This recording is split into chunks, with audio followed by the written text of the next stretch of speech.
जब राजकुमारी ने क्लोरा से एक गिलास पानी मांगा पीने के लिए तो क्लोरा बहुत चालाक थी। उसने उससे कहा कि आप स्वयं पानी पी सकते हैं।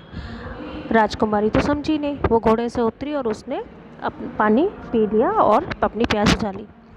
जैसे ही वो नीचे उतरी, क्लोरा ने उसके कमर से वो रुमाल निकाल लिया और उससे रुमाल जब उसने निकाला तो बोली कि अब ये रुमाल मेरा हो गया और ये तुम्हारी रक्षा नहीं कर सकता।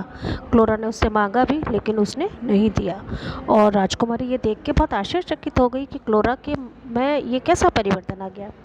लेकिन उसी समय जो लेडा का एक वफादार घोड़ा उसके साथ जो था, वो ये सब देख रहा था और उसने फटाफट क्या किया, क्लोरा से वो रुमाल छीना और उसको निगल लिया। और उसने कहा, सुनो सुंदरी।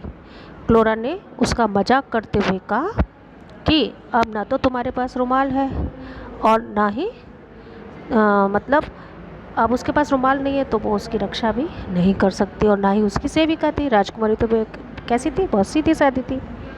उसने कहा, मैं तो बहुत शक्तिशाली हूँ और मैं जो राजकुमार है उससे क्या करना चाहती हूँ, विवाह करना चाहती हूँ।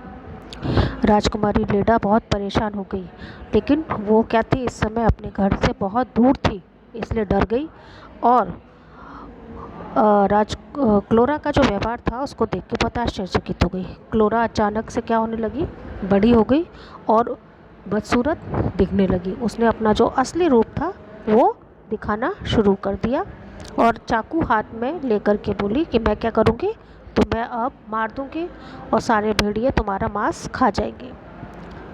और हंसते हुए बोली, नहीं तो जैसा मैं कहती हूँ वैसा। वो क्योंकि एक राक्षसी थी एक प्रकार से, और वो अपने असली रूप में आ गई, राजकुमारी को डराने लगी।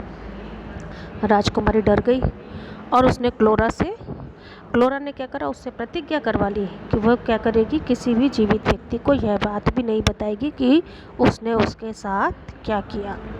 लेडा बेचारी ना अपने घर से दूर थी, कोई भी उसके साथ नहीं था, इसलिए उसको उसकी बात माननी पड़ी। तो क्लोरा ने कहा, ठीक है, मैं तुम्हें जीवन दान देती हूँ, अब तुम मेरी नौकरानी हो गई और जैसा मैं कहूँगी वैसा ही तुम करोगी और मुझे अपने सारा जो जेवर है, तुम्हारे जो कपड़े हैं वो सब दे दो। इस तरह क्लोरा क्या कर रही है इस समय, इस कहानी में क्लोरा राजकुमारी के रूप में आ गई है और अपना असली रूप दिखा के उसको डरा के धमका के उसको अपना जो राजकुमार है उसके पास जाने से रोक रही है। अब इस कहानी को हम कल आगे और कंटिन्यू करेंगे और आगे अच्छे से समझेंगे। Okay, thank you.